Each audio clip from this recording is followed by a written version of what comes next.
เนมได้กว่าปลาน้อยกะปลาน้อยเนี้ยคิดเลยนะเฮ้ยพักเลย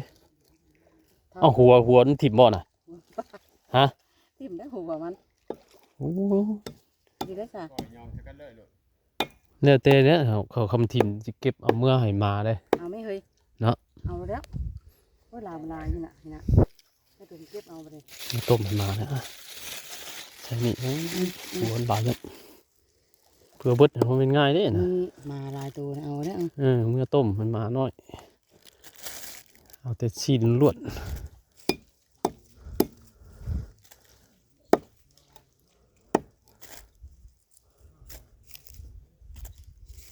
ขั้นหมดแดงบ่ จะไปขั้นเลยทับให้อะไร เอาใส่ด้วยหัวนะ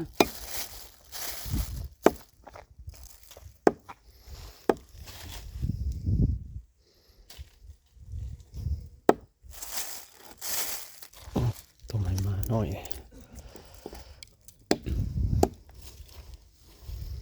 เท่านี้ว่าเขาไม่มีหัวเนาะไปสักหน่อย ตูดพอเลยเนาะ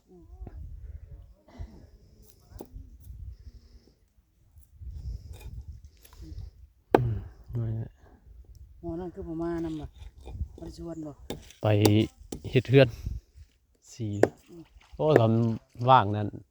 ปวดได้หมอนั่น ปวดได้ใช่อันวังเอากี่ดีบ่ไปเมืองจีนเนี่ยเขาว่าอยู่ว่าบ่ได้หวงบ่ได้อึบลูกเขยเราว่าอยู่เฮ้ยดินน้ำนั่งให้หนาวใส่เลยห้ามหมดแดงแถวนี้ แถวนี้ว่าแต่ที่ยังห้องเรียนก็บ่ว่านเลย เออ